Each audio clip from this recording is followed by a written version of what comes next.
इस सभा में पितामह भीष्म, कुलगुरु कृपाचार्य, गुरु द्रोणाचार्य और महामंत्री विदुर अपने अपने आसन पर विराजमान। के एक और पांडव युधिष्ठिर, भीम, अर्जुन, नकुल और सहदेव हैं, तो दूसरी ओर दुर्योधन, दुशासन, कर्ण और दुर्योधन। आइए अपना स्थान ग्रहण कीजिए मामा जी। आइए मामा जी सभा में अपना स्थान ग्रहण करिए। मेरी तरफ से मामा जी पास देखेंगे।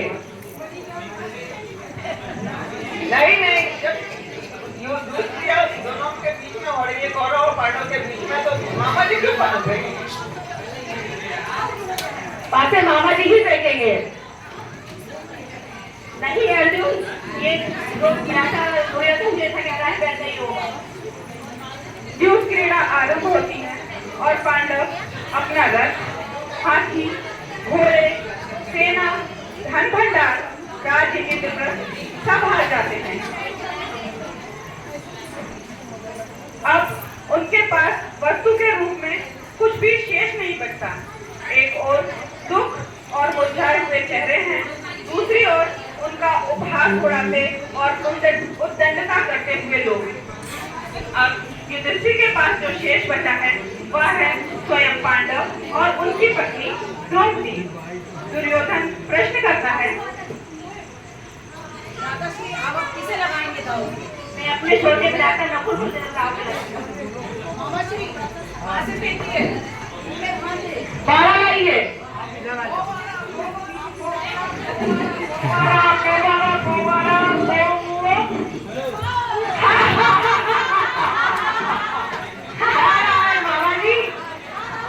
राजा युधिष्ठिर आप अपने भाई नकुल को भी हार चुके हैं, अब क्या दाव पे लगाना चाहते हैं? इस तरह से नकुल कौरवों पे दास होते हैं। नकुल मेरा दास हुआ आज से।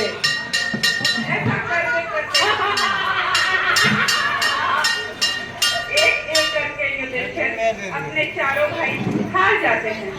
दुर्योधन फिर प्रश्न करता है, अब दादाजी किसे दाव पे लगाएंगे आप? चारों भाइयों के हारने के बाद मैं अपने आप को दाव पे लगाता हूँ। मामा श्री पासे फेंकिए, अब मुझे आज चाहिए जीतने के लिए, ताकि मैं अपने खाता को अपना दास बना सकूं।